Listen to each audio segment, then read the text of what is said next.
সদ্য ভূমিষ্ঠ আহত শিশুর চিৎকার, লাশ, বারুদের গন্ধ গাজার জনপদকে করে তুলেছে বিষাদে। শিগগিরই হয়তো মাতৃভূমি ছেড়ে শরণার্থীর তকমা নিয়ে অন্য কোনো দেশে আশ্রয় হবে প্রায় ২২ লাখ ফিলিস্তিনির। ঘৃণা ক্ষোভে ফিলিস্তিনিদের দুর্দশা নিয়ে গাজা ভূখণ্ডকে কসাইখানার সঙ্গে তুলনা করলেন জাতিসংঘ মহাসচিব অ্যান্তোনিও গুতেরেস। বলেন, ইসরায়েল যদি শিগগিরই উপত্যকায় ত্রাণ প্রবেশে নিষেধাজ্ঞা তুলে না দেয়, নেমে আসবে ভয়াবহ সংকট। জাতিসংঘের সংস্থা ও অংশীদারিরা সহায়তার জন্য প্রস্তুত ও দৃঢ়প্রতিজ্ঞ, কিন্তু ইসরায়েলি কর্তৃপক্ষের উপত্যকায় ত্রাণ ব্যবস্থা নিয়ন্ত্রণ নিতে যে পরিকল্পনা তুলেছে তা মানা যাবে না। এতে তারা আরও নিয়ন্ত্রণ কায়েমের চেষ্টা করবে, পরিস্থিতি আরও খারাপ হবে।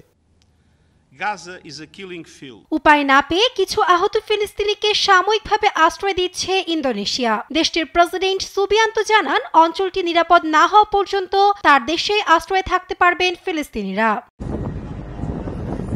বিশ্বের নিন্দা উপেক্ষা করে মঙ্গলবারও খান ইউনিসের নুসেইরাত সহ কয়েকটি জায়গায় হামলা চালায় দখলদাররা। এতে গাজা জুড়ে প্রাণ হারান বেশ কয়েকজন ফিলিস্তিনি।